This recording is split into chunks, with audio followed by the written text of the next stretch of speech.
किल्ले दारुर शहरामध्ये नगर परिषदेच्या निवडणुकीच्या रणधुमाळी चालू असून आज आपण त्या धर्तीवर आहात। किल्ले दारुर शहरामध्ये या देशाचे नेते सन्माननीय शरदचंद्रजी पवार साहेब यांच्या राष्ट्रवादी काँग्रेस पुरस्कारात पॅनलच्या माध्यमातून श्री नगराध्यक्ष पदाचे उमेदवार अर्जुनजी गायकवाड आणि वार्ड क्रमांक 1 मधून श्री शेख जिलानी दगडी मिया आणि उर्मिला शिवाजी ढगे हे निवडणूक लढीत असून यातील 72 जनता नक्कीच पंढरपूरच्या विठ्ठलासारखी त्यांच्या पाठीमागे उभा राहून नक्कीच आपल्या वैभवशाली नेत्यांना किल्ले दारुर नगरपालिकेच्या सभागृहामध्ये पाठवल्याशिवाय राहणार नाही। कारण विकासापासून कोसो दूर असणारा किल्ले दारुर शहराचा विकास जर करायचा असेल तर राष्ट्रवादी पुरस्कारात शरदचंद्र पवार साहेब यांच्या माध्यमातून उभा असलेल्या सर्व पॅनलला आणि नगराध्यक्ष पदासाठी असलेले अर्जुनजी गायकवाड यांच्या माध्यमातून श्री शेख जिलानी दगडी मिया आणि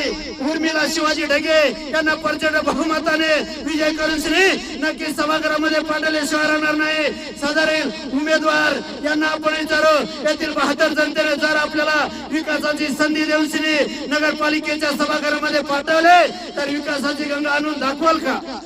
बिलकुल दाखवणार, करणारच ना। पहिले नगरसेवक नगराध्यक्षाने काय केलं दारूर मध्ये 9 वर्षामध्ये? आता काळ बदलायची गरज आहेच आणि नगराध्यक्ष बदलायची गरज आहे। धारूरची जनता हा राष्ट्रवादी अजित पवार गटची अजित पवार गटची राष्ट्रवादी पहिले आणि भारतीय जनता पार्टी हे दोन्ही एकच आहे। त्यांना संधी का द्यावी? ह्याच्या पहिले संधी त्यांच्याकडेच होती, त्यांनी काय केले? त्यांच्याकडे वर सत्ता होती, खाली सत्ता होती, त्यांनी का धारूरचा विकास केला नाही? आता मतं मागते धारूरसाठी।